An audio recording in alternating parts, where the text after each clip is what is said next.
नमस्कार मंडळी, 17 फेब्रुवारी 2026ला असणार आहे सूर्यग्रहण।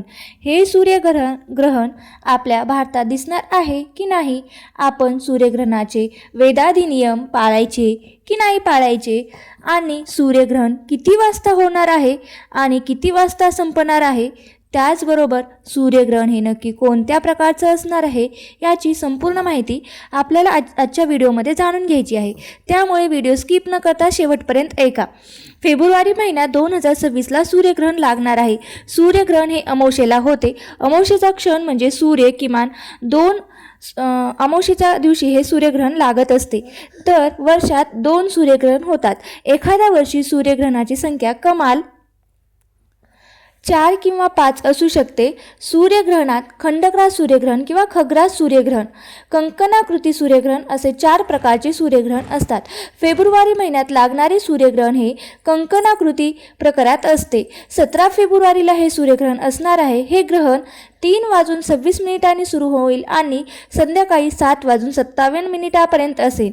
हा ग्रहणाचा एकूण कालावधी अंदाजे 4 तास 32 मिनिटे असणार आहे आणि हे कंकणाकृती सूर्यग्रहण आहे। सूर्य पूर्णपणे झाकलेला नसून सूर्याचा अर्धा बाह्य भाग तेजस्वी बांगडीसारखा दिसतो आणि तो सूर्यग्रहण हा कुंभ राशीत सूर्य, राहू, बुध, शुक्र हे ग्रह विराजमान असतील। तसेच सिंह राशीतील केतू ग्रहाची दृष्टी सुद्धा या ग्रहावर असणार आहे। मी मगाशी म्हटलं तसं 17 फेब्रुवारीला हे सूर्यग्रहण 3:26 सुरू होईल आणि या ग्रहणाचा मध्य आहे 5:42 आणि सूर्यग्रहणाचा मोक्ष अर्थात ग्रहण सुटेल हे 7:27 हे सुटणार आहे। आता सगळ्यात महत्त्वाचा प्रश्न की सूर्यग्रहण भारतात दिसणार आहे का नाही, तर सूर्यग्रहण हे भारतात दिसणार नसल्यामुळे कुठलेही वेदाधी नियम आपल्याला पाळायचे नाहीत। बघा, सूर्यग्रहण नक्की कुठे दिसणार आहे, तर हे सूर्यग्रहण प्रामुख्याने दक्षिण आफ्रिका, मॉरिशस, अंटार्क्टिका, दक्षिण अर्जेंटिना, चिली या देशांच्या आसपासच्या भागात दिसणार आहे।